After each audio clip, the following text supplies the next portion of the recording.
오늘은 우리 창세기 36장 에서의 족보에 대해서 살펴보겠습니다.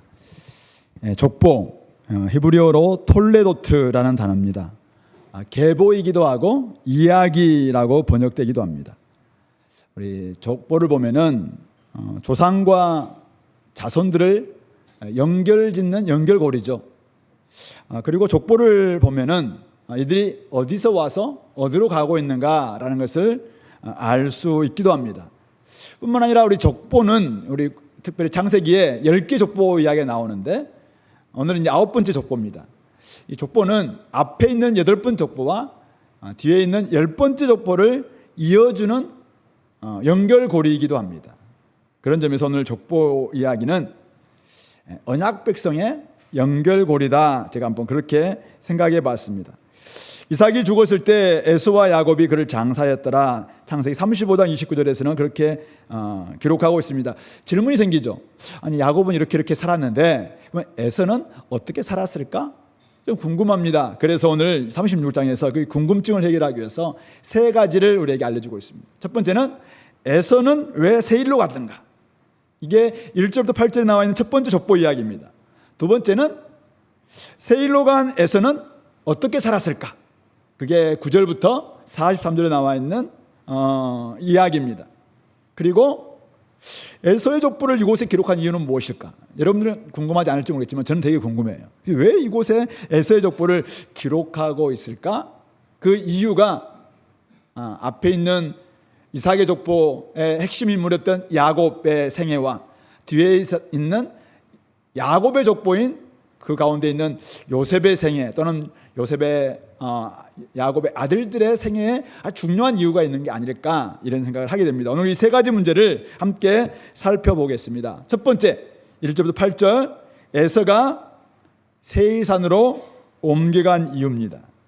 자, 에서는 가나안 땅에서 3번 결혼합니다. 그리고 5명의 자녀를 낳죠. 창세기 26장 또 28장에서 이미 언급했습니다. 오늘 다시 한번 언급하고 있는데 2절에서는 가나안 여인 중 헷 족속 엘론의 딸 아다, 히위 족속 시브온의 딸 또 오홀리바마를 자기 아내로 맞이했다. 그리고 이 두 아내가 이제 부모님께 근심거려야 되니까 3번째 결혼을 하게 되는데 이스마엘의 딸 느바요의 누이 바스맛을 맞이해서 결혼하게 됩니다. 그리고 이 3사람의 아내를 통해서 자녀를 낳게 되는데 4절 5절이죠. 아다는 엘리바스를, 또 바스맛은 루엘을, 그리고 오홀리바마는 여우스, 얄람, 고라를 낳습니다. 이들은 다 에서의 아들들이고 가나안 땅에서 그에게 태어난 자들이다. 가나안 땅에 태어난 자들이다라는 것을 기록하고 있습니다. 뿐만 아니라 에서는 가나안 땅에서 많은 재물도 얻었습니다. 6절 보시면은 에서가 자기 아내들, 자기 자녀들, 자기 집의 모든 사람, 자기의 모든 가축, 자기의 모든 짐승, 그리고 자기가 가나안 땅에서 모은 모든 재물을 이끌고 동생 야곱을 떠나 다른 곳으로 갔다. 그렇게 기록하고 있습니다. 가나안 땅에서 자녀를 낳았고 가나안 땅에서 많은 재물을 모았는데 그가 모든 것을 이끌고 그의 동생 야곱을 떠나 다른 곳으로 갔다. 그곳이 8절에 나와 있는 에서 곧 에돔이 세일산에 거주하니라. 세일산으로 갔다는 것입니다. 왜 갔는가? 그 이유가 7절에 나와 있죠. 두 사람의 소유가 풍부하여 함께 거주할 수 없음이로라. 그들이 거주하는 땅이 그들의 가축으로 말미암아 그들을 용납할 수 없었더라. 이 표현은 창세기 13장에 보면은 아브람과 롯이 그 땅이 이제 가축들이 많아가지고 서로 막 다투고 이렇게 하니까 우리가 함께 동거할 수 없다. 그래서 네가 좌하면 나는 우하고 네가 우하면 나는 좌하겠다. 그래서 결별하는 장면이 나옵니다. 그때 표현하고 거의 비슷합니다. 그 땅이 그들이 동거하기에 넉넉하지 못하였으니 이렇게 나와 있습니다.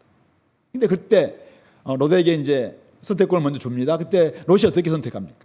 요단 지역을 바라보죠. 그러니까 바라보니까 그 지역이 얼마나 좋은지 하나님의 동산 같고 에덴 동산 같고 그리고 애굽 땅과 같았다. 그래서 그곳을 선택한 것이죠. 근데 그런 표현을 그 이유를 여기도 가져옵니다. 비슷한 이유라고 이야기하고 있죠. 상황은 두 사람의 소유가 풍부하여 함께 거주할 수 없었다. 그들이 거주하는 땅이 가나안 땅이죠. 그들의 가축으로 말미암아 그들을 용납할 수 없었다. 그렇게 이야기하고 있습니다. 그래서 에서가 어디로 갔다고요? 세일산으로 거주지를 확정했다라고 이야기합니다. 제가 왜 확정이라고 이야기하면은 사실은 창세기 32장에 우리 야곱 33장인가요? 33장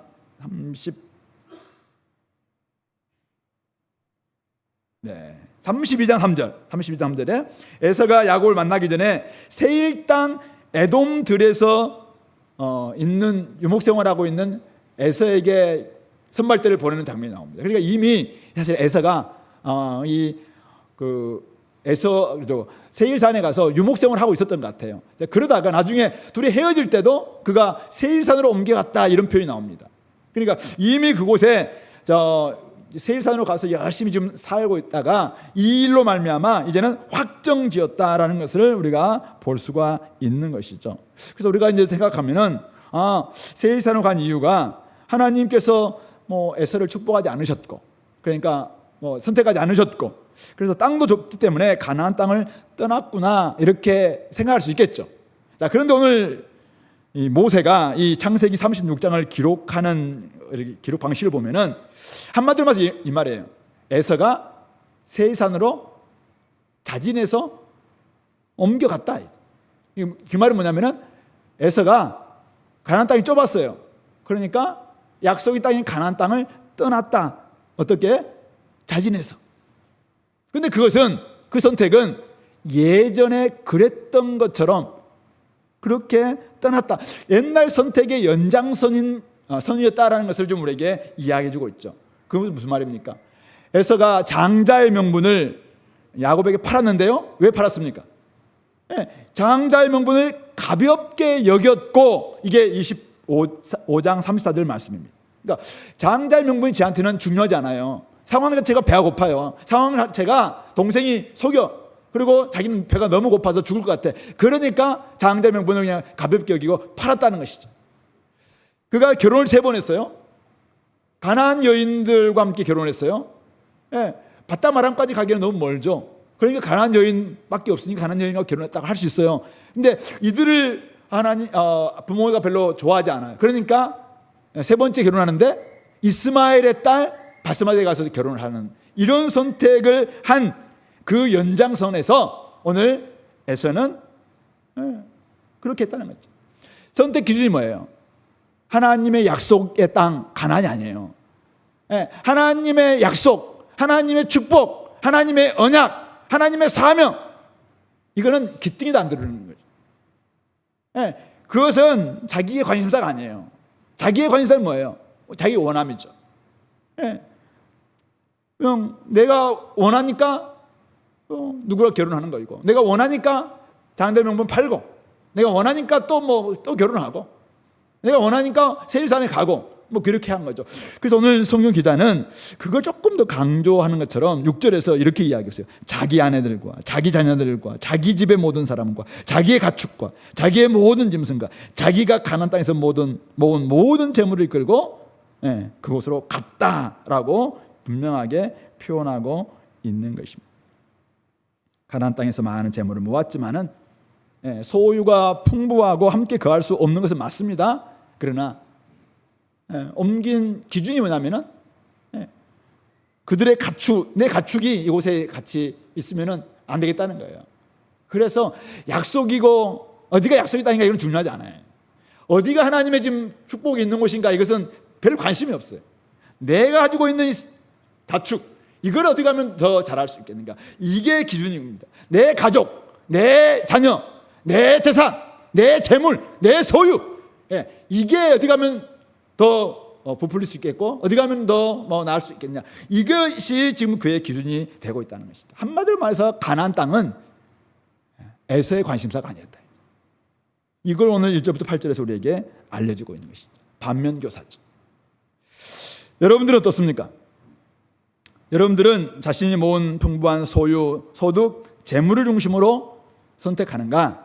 아니면은 하나님의 언약과 축복과 사명을 중심으로 선택하고 있는가? 즉 나의 원함으로 선택하는가? 아니면 하나님의 원하심으로 선택하는가? 오늘 여러분들은 이곳에 여러 가지 여러분들의 원함, 다른 원함도 있었겠지만 이곳에 나오시기로 결정한 선택, 잘하신 하나님께서 기뻐하시는 것이 무엇인가? 그걸 원해서 이곳에 나오신 거잖아요. 여러분들이 막 하나님이 가라고 해서 나왔습니까? 여러분들 원해서 나오셨죠. 여러분들의 어쨌든 선택 기준이 그래도 그소야 나의 원함은 쉬고 싶은 게 있었어요. 그런데 하나님께서 훨씬 더 원하심이 있으니까 오늘 이런 선택을 하는 거잖아요. 이게 굉장히 중요한 부분이죠. 그래서 우리는 선택할 때 있잖아요. 선택 기준, 선택 동기와 함께 선택의 결과까지도 한번 생각해 볼 수 있는 이게 안목이 필요한 것 같아요. 선택 기준과 동기 점검해 봐야 되는데요. 나는 왜 오늘 이런 선택을 하고 있는가? 이것이 나의 원함인가? 하나님의 원하심인가? 이런 것들 한번 점검해 볼 수 있기를 바랍니다. 근데 그 선택 기준을 보면은 이 사람이 진짜 하나님 나라에 관심 있는가? 아니면 자기 나라에 관심이 있는가? 여기에 우리가 알 수가 있다는 것이죠. 그런 점에서 오늘 여러분들 나는 자기로 표현되고 있는 이 에서처럼 내가 항상 그것 기준으로 뭔가를 선택하고 결정하고 또 움직이고 있는가? 아니면은 때로는 상황과 환경은 어려워요. 상황은 늘 부족해요. 상황은 내가 이곳에 있으면 안 될 것 같아. 근데 하나님의 관심이 어디 있냐? 이곳이 있잖아요. 가나안 땅이 있잖아요. 이곳을 주겠다고 약속했잖아요. 그리고 그곳에 지금 계속 거주하게 하나님의 백성들을 하고 있잖아요. 그러면 거기서 뭔가를 좀 더 얻기 위해서라도 뭐 부족하지만 우리가 재산을 좀 팔든지 아니면 뭐 또 다른 지역을 좀 구하든지 아니 산지를 뭐 개간하든지 이렇게 해서라도 어쨌든 여기 남기로 결정하느냐 이제. 근데 이거는 보니까 고민도 없어요. 내가 보기에서는 그들이 거주하는 땅이 그들의 가축을 말미암아 용납할 수 없어요. 상황 환경 딱 맞네. 이제 내가 세일로 가니까 세일이 넓고 좋더만. 내가 이미 경험 보니까 그곳이 우리한테 딱 맞는 곳이야. 딱 하니까 그냥 바로 옮기는 것이죠. 이게 그의 선택 기준이자 동기였던 것이죠. 여러분들 어떻게 하고 있습니까? 상황 환경 참고 사항이긴 하지만은 그것으로 말미암아 내가 뭔가를 선택하고 결정하는 결정적인 이유는 아니거든요. 근데 하나님의 원하심인가 아니면 나의 원함인가 이런 부분들 한번 점검해 봤으면 좋겠고요. 선택의 결과는 어떻게 됐을까요? 약속의 땅인 가나안을 떠난 이 에돔 족속 어떻게 됩니까? 하나님을 멀리하게 되다가 나중에는 이방 민족과 통혼하고 언약 백성인 이스라엘을 끊임없이 방해하고 그러다가 하나님의 심판 메시지를 오바다를 통해서 듣다가 결국 회개하지 않아요. 그래서 에돔이 멸망하죠. 역사에서 사라집니다. 왜 그렇게 했어요? 결정적인 이유가 가나안을 떠나는 이 순간부터 시작해요. 물론 항변할 수 있죠. 아니 저는 선택받은 사람이 아니었는데요. 이렇게 할 수 있어요. 그런데 선택받지 않았다고 사실은 무조건 세일산으로 가야 되는 그런 상황은 아니거든요. 어쨌든 이렇게 했다는 것이죠. 결과를 안다면은 우리가 선택이 좀 달라질 수 않을까 생각합니다. 여러분들이 우리가 모든 것의 결과를 다 볼 수는 없어요. 그러나 최종 이 땅의 마지막 결론은 우리가 알고 있잖아요. 그렇다면 나의 이 선택이 그 결론에 도달할 수 있겠는가? 내가 이렇게 지금 선택하는 것이 진짜 마지막 때 영원한 생명과 영원한 멸망으로 운명이 바뀔 텐데 거기에 이게 합당한 것인가? 이런 것들을 생각해 보면서 오늘 우리가 결과도 한번 생각해 보는 거예요. 이게 진짜 지금은 내가 가장 좋은 것 같다 한다 할지라도 결과를 한번 우리가 다 예단할 수는 없습니다. 뭐 끝까지 다 볼 수는 없다 할지라도 그러나 한번 그런 것들을 생각하면서 이것이 그 하나님의 결론에 있다 있는지 아닌지 이런 것들을 좀 볼 수 있었으면 좋겠다 생각합니다. 누가복음 12장에 보면은 예수님을 찾아온 한 사람이 이렇게 부탁합니다. 우리 형님한테 좀 이야기해서 유산을 제발 좀 나누라고. 왜 형이 다 유산을 갖습니까? 유산 좀 나누라고 좀 말해 주십시오라고 요청합니다. 그때 예수님이 야 내가 무슨 재판 같냐 이야기하시면서 어리석은 부자 비유를 들려주시죠. 요즘 말로 말하면은 소득, 투자이익, 이익, 배당금, 은행 잔고가 막 넘치도록 잘된 투자하는 데마다 다 막 엄청난 막 이익을 얻어서 너무 대만족인 어떤 사람이 있습니다. 그러니까 자기가 야, 내 진짜 부자다. 내 진짜 뭐 하는 것만 잘 되네. 하면서 자기 영혼에게 내 영혼아 너도 좀 만족해라 라고 외치는 그런 부자가 있었습니다. 비유의 결론은 이렇게 끝납니다. 예수님께서 이렇게 이야기합니다. 하나님은 이르시되 어리석은 자여 오늘 밤에 네 영혼을 도로 찾으리니 그러면 내 준비한 것이 누구의 것이 되겠느냐 하셨으니 자기를 위하여 재물을 쌓아두고 하나님께 대하여 부요하지 못한 자가 이와 같으니라 이렇게 이야기하고 있습니다. 하나님께 관심이 없고 오로지 자기와 자기 재물에만 관심 있는 사람들의 결론은 이와 같다라는 것을 이야기하고 있는 것이죠. 에서의 이 1절부터 8절의 이 족보 이야기가 우리에게 던져주는 메시지와 저는 비슷하다고 생각합니다. 오늘 이 1절부터 8절의 이 메시지는 어쩌면 우리에게 반면교사로 삼으라 라는 것입니다. 언약 백성 여러분들, 오늘 에서가 이렇게 상황이 이렇다고 해서 이렇게 옮겼는데 그것은 우리의 반면교사다. 여러분들의 선택하는 기준이 뭐냐? 여러분들의 선택의 결과는 어떤 것일지 한번 생각해 봐라. 그런 의미에서 1절부터 8절을 기록하는 것이 아닐까 생각합니다. 사람의 생명이 그 소유의 넉넉함에 있지 않다. 사람의 생명은 철저히 하나님께 부요함, 하나님께 온전히 관심이 있느냐이죠. 하나님의 약속에 관심이 있느냐이죠. 하나님께 온전히 자기 삶을 투자하고 있느냐, 여기에 관심, 여기에 관계에 있다는 것이죠. 그런 부분들을 기억해 보라 이거죠. 두 번째, 자, 그러면 에돔 족속은 어떻게 살았을까? 그곳에 옮기고 난 다음에 이게 좀 1절부터 8절과 조금 다른 뉘앙스인데요. 자, 9절부터 우리 43절까지가 한마디로 말해서 제가 보기에는 하나님께서 에돔 족속을 축복하세요. 보세요. 자, 세일산에 있는 에돔 족속의 조상 에서의 족보는 이러하다 하면서 새로운 족보 이야기를 쭉 하고 있는데 자손들은 이러하니라. 아까 우리 앞에서 봤던 것처럼 아다의 아들은 엘리바스입니다.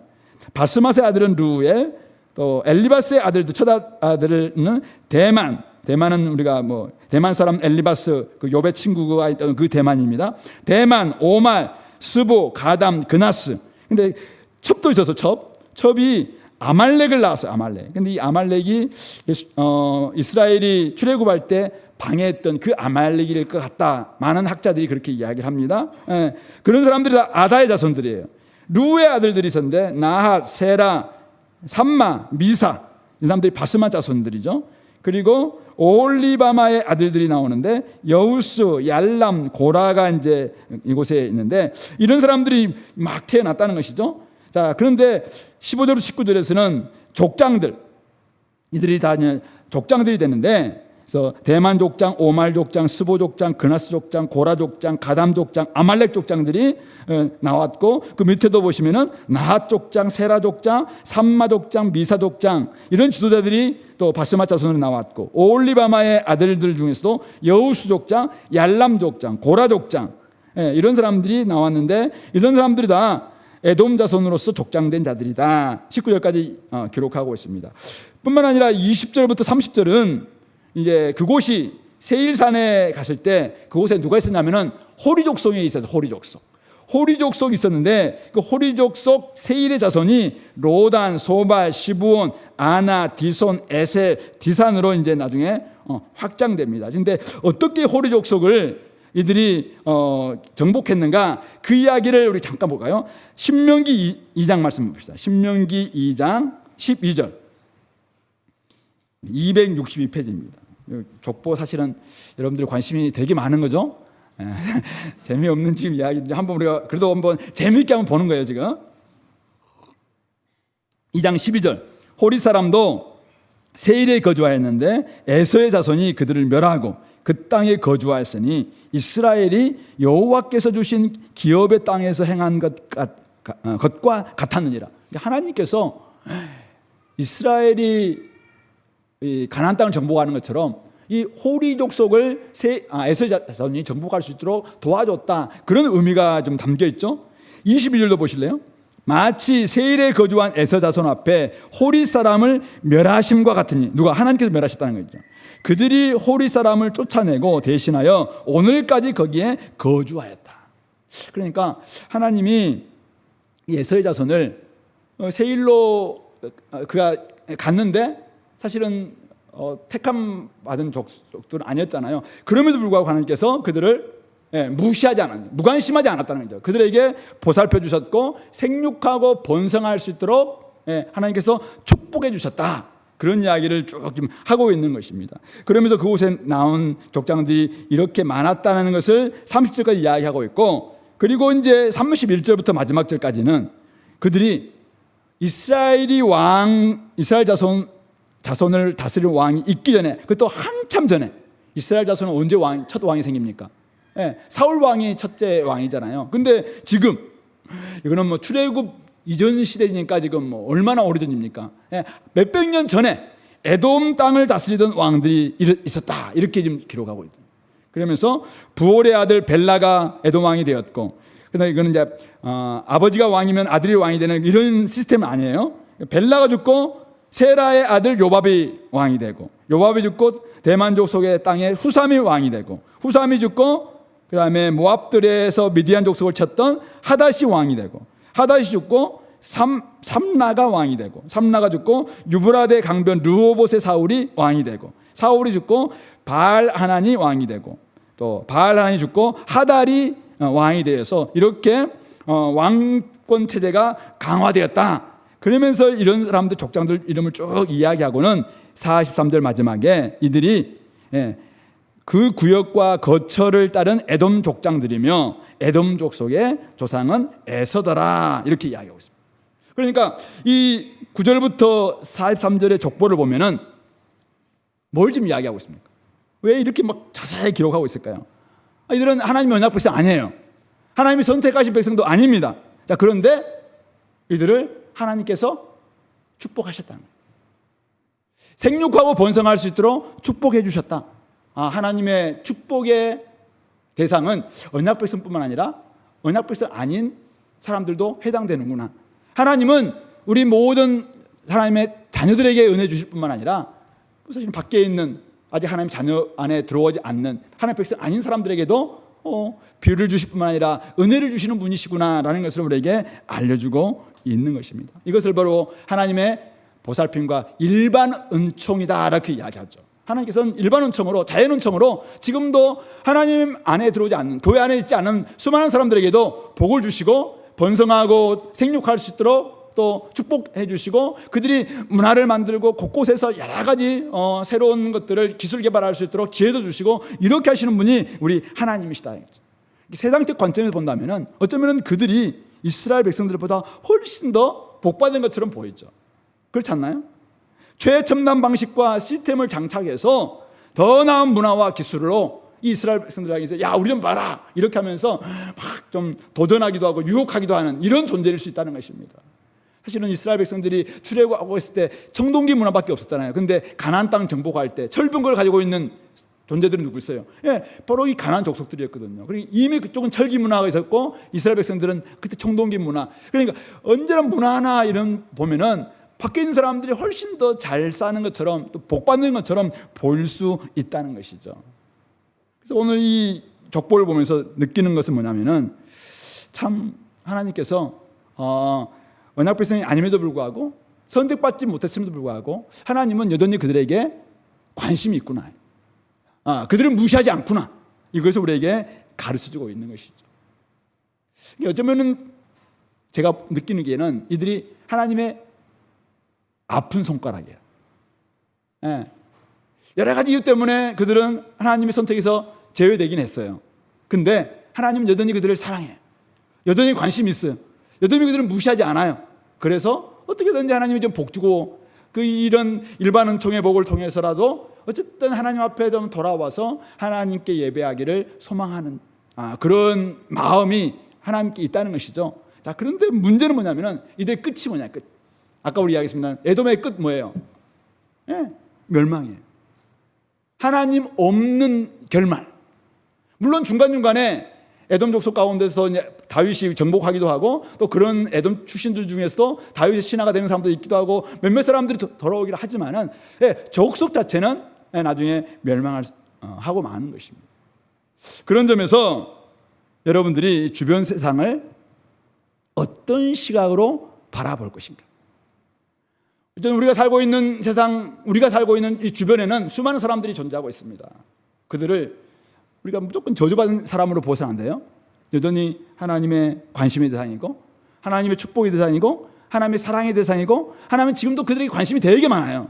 그래서 지금도 여전히 하나님을 어쨌든 지혜를 주시고 은혜를 주시고 또 문화를 창조할 수 있도록 창의성도 주시고, 그래서 그들은 막 어떻게 막 우주까지 지금 스페이스 X 이렇게 막 문화를 만들어서 우주를 정복하고 막 이런 일들이, 그분이 예수를 믿는지 안 믿는지 모르겠지만 어쨌든 그런 사람들 가운데서 곳곳에 일어나고 있는 것이죠. 그다 하나님이 복 주시고 하나님이 은혜 주신 결과라고 생각하면 되는 것이죠. 그래서 문제는 뭐냐면 부러우냐 이거죠. 부러우냐. 그래서 여러분들 부러워요? 부러우냐 이죠. 아, 부럽다. 와, 나도 정말 그 X 타고 화성 가고 싶다. 뭐 이런 마음은 있겠지만 그들이 부럽냐 이거죠. 부럽냐. 그들이 마지막이 뭔데? 하나님 없는 결말인데. 이 땅에서 막 멋지게 살다가 하나님 없이 죽어요. 이게 그들의 좀 결말 같아요. 그래서 제가 이거 묵상하다가 참 불꽃놀이와 같다. 여러분 불꽃놀이 좋아하세요? 저는 썩 좋아하진 않습니다. 세계 불꽃놀이 부산에서 막 할 때 저 집사람 막 와 가지고 막 자리 펴가지고 막 멋지게 봤다고 하는데 저는 집에 있었거든요. 근데 그 다음에 당신도 가봐야 된다. 너무 멋졌다 막 가서 봤는데 빨리 안 가고 저 뭐 기둥이 있었어요. 근데 본데 와 근데 며칠 지나면 싹 사라지고 우와 사그라지고 우와 지금도 뭐 어디 떠 있나요? 사라지고 오는 이 불꽃놀이와 같다 이 생각. 찬란한 기술과 문명을 자랑하면서 막 쏘아주고 요즘 막 드론으로 막 날리고 이렇게 하지만은 금방 사그라지는 불꽃 아닌가 이런 생각이 들었습니다. 언약 밖의 백성들의 삶, 이 번영이 언젠가 쇠퇴하고 죽음으로 끝나는 불꽃놀이가 아닌가. 아무리 그들이 생육하고 번성하고 아무리 하나님의 일반 은총을 받았다 할지라도 아무리 그들이 문화명령에 충실해서 이 땅에서 많은 것을 창출해냈다 할지라도 하나님께 돌이키지 않는다면 구원과는 상관이 없는 그런 인생이 되고 만다는 것입니다. 찬란하게 문화를 꽃피다가 불꽃놀이 하다가 이내 사그라질 뿐이라는 사실이죠. 그렇기 때문에 하나님이 참 아픈 손가락이에요. 하나님은 끊임없이 하나님을 보여주십니다. 내가 이런 존재다. 너희를 사랑한다. 끊임없이 알려주심에도 불구하고 그들은 처음엔 아는 것처럼 느껴지다가 금방 또다시 거기에 집중하고 새로운 자기의 문화 만드는 거기에 집중하고 우리의 막 자랑을 막 자랑하고 여기에만 가기 때문에 참 하나님께서 되게 아파하시겠다. 그래서 우리가 그런 아픈 마음을 가지고 그들을 바라보는 거 굉장히 중요한 것 같아요. 바울 사도가 아덴에 갔을 때 딱 그 보면서 정말 그 마음에 거룩한 분노 막 생기고 안타까움을 가졌던 것처럼 우리도 세상을 바라볼 때 그런 마음을 좀 갖는 것이 필요하지 않을까. 어떨 때는 좀 부러울 때도 있어요. 근데 늘 우리가 그 부러움의 대상으로만 생각하지 마시고 결국은 그들의 끝이 뭐냐 이죠. 이내에 사그라질 수밖에 없는 그런 불꽃에 불과하다면 어떻게 해요? 저들이 영원히 불탈 수 있는 어떤 찬란히 할 수 있는 그런 길은 뭘까? 이걸 고민하는 것이 우리가 해야 될 일이 아닐까 이런 생각을 하게 되는 것입니다. 그런 점에서 세 번째, 오늘 왜 36장을 여기다가 기록했느냐 그 질문, 왜 에서의 족보를 이곳에 배치한 이유가 뭐냐. 제가 묵상하다가 드는 생각, 하나는 반면교사. 야, 너희들은 너희 연약 백성들 선택받은 너희들은 에서와 달라야 돼. 선택이 달라야 돼. 선택 결과도 보고 달라야 돼. 이것을 보여주는 거예요. 그러면서 또 하나는 야곱 이야기와 야곱 자손 이야기를 연결시키는 연결고리. 너희들이 왜 하나님의 언약 백성으로 부름받은 줄 아냐? 너희들을 왜 하나님께 선택한 줄 알아? 어쩌면 하나님의 관심 대상이지만 여전히 하나님께서 무시하지 않지만은 하나님 축복하시지만은 여전히 자기들의 삶에만 집중하고 있는 바로 저들을 위해서 너희들이 존재하고 있는 거야. 그것을 좀 보여주는 것이 아니냐 이제. 우리가 그것을 알 수 있는 근거는 아브라함 불렀을 때 하나님께서 그에게 주셨던 복이 세 번째 복이 뭐예요? 네가 복을 받음으로 말미암아 너를 축복하는 사람들은 축복을 받고 또 저주하는 사람은 저주를 받겠지만 네가 모든 족속에 복의 통로가 되어야 된다. 하나님의 관심사는 뭐냐면 왜 이스라엘을 부르셨어요? 우리 출애굽기 19장 5절 6절에서 세계가 다 내게 속하였나니 그들을 제사장 나라로 부르신 목적들은 세계가 다 내게 속해 있어요. 하나님의 관심사예요. 하나님이 사랑의 대상이에요. 하나님 무시하지 않는 그들이에요. 근데 그들이 여전히 하나님께로 돌아오지 않고 있기 때문에 이스라엘이 복받으로 말미암아, 이스라엘이 복의 통로가 됨으로 말미암아, 이스라엘이 제대로 살아냄으로 말미암아 저들까지도 구원해 내겠다. 이게 하나님의 전략이자 하나님의 구원 계획인 것입니다. 언약 백성은 피선택자로서 복을 받고 비선택자에게 복을 흘려 보내야 합니다. 그런 의미에서 비선택자는 하나님을 대적하는 반선택자와는 다르다. 제 이야기 아니라 J.S. 카민스키라는 분이 이 야곱 이야기를 정리하면서 그렇게 했습니다. 뭐 이분의 제가 글을 잠깐 보면서 이게 맞구나. 하나님께서 결국은 비선택자, 아직 하나님 선택하지 않은 사이예요. 근데 그들은 하나님의 안으로 들어올 수도 있고 들어오지 않을 수도 있어요. 지금도 수많은 사람들이 비선택받지 않은 사람들인데 그들 가운데서 하나님을 대항하는 반선택, 엔티 일렉트, 그러니까 반선택자들 분명히 있어요. 자기들은 끝까지 반항하는 사람들이 있을 거예요. 뭐 바로와 같은 사람들, 뭐 가인과 같은 이런 사람들이 있죠. 그러나 여전히 에서와 같은 이런 부류들이 우리 주변에 굉장히 많다는 거예요. 그들 향해서 우리가 피선택자, 우리가 선택받은 사람들이 해야 될 일은 바로 그런 사람들에게 가서 하나님께서 우리에게 얼마나 놀라운 복을 주셨는가, 하나님이 얼마나 우리를 사랑하시는가, 하나님이 우리를 통해서 뭘 기대하고 계시는가, 이것을 보여주는 것이죠. 그것이 바로 언약 백성들의 사명이자 언약 백성들의 존재 목적이자 언약 백성들이 이 땅에서 정말 저들과는 다르게 좀 비록 부럽다 할지라도 잠시 부럽고 나머지는 계속해서 이 땅을 다르게 살아가야 될 이유다. 그런 점에서 저는 이 믿지 않는 선택받지 못한 이 에서의 족속들이 선택받은 언약 백성들의 연결고리라는 것입니다. 야곱 이야기와 요셉 이야기 중간에 에서의 족보가 끼어있는 이유, 모세는 이렇게 이야기하는 것 같습니다. 우리의 선택은 선택받지 못한 저들을 위해서다. 우리가 선택받은 것은 우리 잘남이 아니다. 선택받지 못한 저들 때문에 우리가 선택받은 것이다. 그러므로 언약 백성으로서 우리가 우리의 톨레도트를 써내려가야 된다. 우리 이야기를 써내려가야 되는데 어떤 이야기를 써내려갈 것인가? 다른 이야기를 써내려가야 된다. 하나님의 이야기를 써내려가야 된다. 하나님이 우리와 함께 하실 때 우리가 얼마나 달라지는지, 얼마나 변화되는지, 얼마나 회심하게 되는지, 얼마나 놀랍게 거룩하게 되는지를 그런 이야기를 써내려가야 된다. 그것을 위해서 이곳에 기록한 것이 아닐까 생각합니다. 이것은 단지 창세기 정신이 아니고 신약에 오면은 바울 사도가 자신의 소명, 내가 하나님께 왜 부름받았을까? 그걸 설명하면서 우리 로마서 1장 14절에서 자기를 빚진 자다라고 이야기합니다. 빚진 자. 누구의 빚진 자라고 이야기합니까?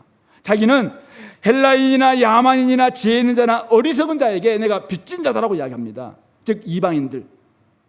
이방인들 다양한 부류가 있을 거예요. 근데 자기가 구원받은 것을 아무리 묵상해도 나한테는 이유가 없어요. 나한테는 근거가 없어. 근데 보니까 야만인들이 있네, 헬라인들이 있네, 스스로 지혜 있다고 생각하면서 여전히 하나님을 돌아오지 않고 있는 사람들이 있네. 그런 사람들, 어리석은 사람들, 그런 사람들을 위해서 저들에게 복음을 전하려고 내가 부름받은 것이구나. 그렇게 해서 길이 막힙니다. 로마로 가는 길이 막혀요. 그럼에도 불구하고 로마를 가려고 계속 한 번, 두 번 더욱더 시도했다라는 그런 표현을 쓰고 있는 것입니다. 그는 빚진 자로서 내가 존재하는 이유가 이것 때문이구나라고 생각하면서 살아내는 것입니다. 성도 여러분, 우리는 왜 이곳에 모여있습니까? 선택받았기 때문이죠. 그래서 우리는 선택받은 사람으로서 하나님을 더욱더 예배하고 하나님을 더욱더 우리 깊이 찬양하고 하나님을 깊이 만나는 우리 예배가 회복되는 역사가 있기를 소망합니다. 뿐만 아니라 우리가 왜 이곳에 모여있습니까? 아직 주 안에 들어오지 않는 사람들 때문에 이곳에 우리는 모여있는 것이죠. 그래서 우리가 흩어져야 합니다. 잘 흩어져야 합니다. 가는 곳곳에서 선교지에서, 여러분들 학교에서, 여러분들 직장에서, 여러분들 가정에서 아직도 죽게 돌아오지 않은 사람들을 위해서, 그들 때문에 내가 선택받았기 때문에 어떻게 해요? 다르게 살아가는 것이 진짜 하나님이 어떤 분이신지, 신령한 은혜가 무엇인지를 보여줘야 합니다. 복이 무엇인지를 그들에게 들려줘야 됩니다. 찬란하게 빛나다가 금방 사라지는 불꽃이 아니라 영원토록 하나님 앞에서 꺼지지 않는 생명을 얻는 자임을 보여줄 수 있어야 된다는 사실입니다. 하나님이 세상을 처럼 사랑하사 독생자를 주셨는데 아직도 많은 사람들이 그것을 모르고 있는 정말 세상입니다. 그럴 때 그들에게 이곳에서 함께 모여서 다시 한번 하나님 우리를 구원하신 목적을 깨닫고 나아가는 겁니다. 나아가서 하나님 여전히 당신들을 사랑하십니다. 여러분들의 복 주기를 원하십니다. 여러분들 진짜 하나님께서 이런 분이십니다. 당신들 진짜 여러분들의 이 축복은 하나님 주신 것입니다. 여러분들의 생육하고 번성은 하나님 주시는 은혜입니다. 이것을 우리가 알려주고 그러면서 예수님을 통해서 주께로 돌아갈 수 있도록 하는 것, 이것이 우리가 모여 있는 이유가 아닐까, 이곳에 우리를 배치하신 이유가 그 이유가 아닐까 생각해 봅니다. 여러분들에게 또다시 옛날 호랑이 담배 피던 시절 이야기를 하나 들려드리겠습니다. 제가 한번 이야기했나요? 제 어릴 때 혼불을 봤습니다. 혼불이 뭔지 아세요? 제 국민학교 6학년 때 저희 동네에 전기불이 들어왔어요. 그 전에 봤으니까 전기불이 없던 시절. 그러니까 이게 정확히 과학적으로 어떻게 설명할지 모르겠어요. 근데 저희 집과 그 집이 맞닿아 있는 집인데 바로 아랫집인데 그 집은 우리 동네 가장 잘 사는 집이에요. 기와집. 우리 집은 초가집. 근데 그 건너편에 있는 집에서 우리가 같이, 그날이 무슨 날인지 모르겠는데 막 어른들하고 같이 지냈는데 거기서 이렇게 불인데 크고 맑고 푸르스름한 불이, 꼬리가 달린 불이 확 지나갔어요. 그래서 확 나오는 거예요. 저도 깜짝 놀랐거든요. 저도 봤는가. 어른들이, 같이 보던 어른들이 혼불이다 이렇게 이야기하는 거예요. 혼이 나가는 불이라고 해요. 혼이 나가고 난 다음에 그날인지 그 다음 날인지 모르겠는데 그곳 어르신이 돌아가셨어요. 우리 동네 가장 부러움의 대상, 진짜 그 아들들이 다들 부산에 오셔서 목재 해가지고 다 부잣집이고 그러니까 넓고 기와집이고 막 그런 집이었거든요. 근데 다 끝나더라. 돌아가셨어요. 제가 아까도 들어오기 전에 한번 쳐봤어요. 혼불이 뭘까? 내가 이런 이야기 해도 되나 싶어가지고 과학적으로 맞나 싶어가지고 쳐보니까 어떤 소설에 나오는 이런 이야기와 함께 전라도의 지방에서는 이런 게 있었다 이런 이야기 하더라고요. 모르겠어요. 근데 과학적으로 어떻게 설명할지 잘 모르겠습니다. 그래서 중요한 것은 뭐냐면은 혼이 나가면은 죽는다. 혼난다 이러면 하면 안 돼. 그러니까 혼난다 이제 죽는다 이 말 때 혼이 나가면 죽는 거예요. 영혼이 떠나가면은 그 사람이 죽는 거죠. 그러니까 이게 진리죠. 과학적으로 혼불이 있느냐 없느냐 잘 모르겠습니다. 그것이 무슨 뭔지 정확하게 설명해 줄 수 있으면 나중에 한번 해 보십시오만은 혼신의 힘을 다해서 찬란한 불꽃을 피웠지만은 영혼이 떠나가면 모든 인생은 죽을 수밖에 없다. 이것이 진리죠. 그런 죽음이 가득한 세상, 죽음으로 끝날 수밖에 없는 세상을 향해서 우리 주님은 그런 세상은 너희들 쳐다보지 마 이렇게 하셨을까요? 주님이 땅에 오셨고 사랑하셨 제자를, 교회를 세우시면서 제자를 향해서 뭐라고 이야기하냐면 너희들은 빛이다 이렇게 말씀하지 않으셨어요. 너희들은 세상의 빛이다 이렇게 이야기했어요. 죽어가는 세상, 영혼이 사라지면, 영혼이 떠나가면 죽음밖에 없는 그 세상 사람들, 그들을 향해서 너희들이 빛이 되어야 된다. 세상의 빛이 되어야 된다. 그렇게 이야기. 너희들은 세상의 소금이다. 그냥 소금 정도 아니에요. 여러분들은 세상의 소금이다. 이렇게 이야기했어요. 왜요? 그들은 가만 놔두면 썩어서 죽을 수밖에 없는. 제가 지난주에 얘기했잖아요. 이 썩을 놈아. 이건 굉장히 성경적으로 이야기했잖아요. 썩은 우리 인간은 다 죽어서 썩을 수밖에 없는 존재예요. 그곳에 우리를 보내시면서 뭐라고 이야기해요? 너희는 세상의 빛이다. 너희는 세상의 소금이다. 이렇게 이야기했어요. 자, 그렇다면은 주님과 우리를 연결시켜준 연결고리는 뭐예요? 세상이죠.